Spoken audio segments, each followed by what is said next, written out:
Running is the most prevalent sport in the country. Born to Run comes along and introduces this concept that maybe we've been doing it wrong this whole time. The book has opened up a whole new world for me in looking at things with regards to running.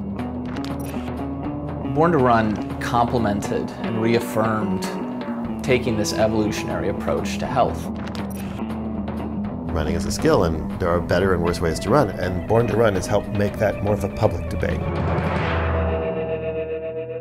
Born to Run is this bizarre adventure story that takes place down in the Copper Canyons of Mexico, where there is this lost tribe, the Tarahumara, who run these fantastic distances, 200 miles at a time. And the book is really centered on this one-of-a-kind race that took place, pitting this bizarre group of American ultra runners against the Tarahumara. To get this group of weirdos together, that's what made the race so exciting.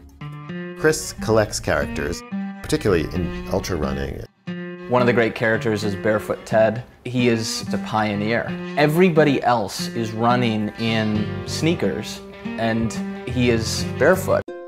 For most of human existence, we got by just fine with almost nothing on our feet. But then we started to try to re-engineer the foot. We created running shoes, and cushioned, engineered, structured running shoes are the worst thing which has ever made contact with the human foot.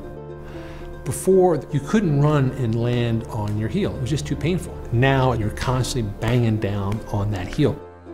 One of the advantages of running barefoot is that it forces you to run a bit more as we were designed to run.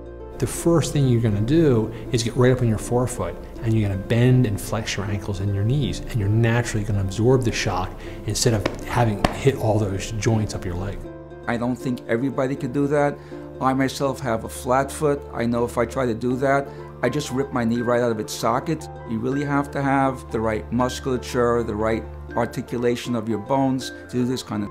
From a podiatry perspective, we really do walk a certain way, and we call that the heel-to-toe phase of gait.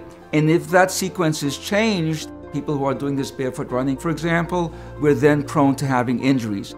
The running injury rate hasn't changed in 30 years because the shoes don't work. No, there are people with lousy feet, myself included, and if I did not have a really supportive running shoe, I probably couldn't even do the kind of exercise they want to do. No, just take your shoes off, and that will answer all of your questions.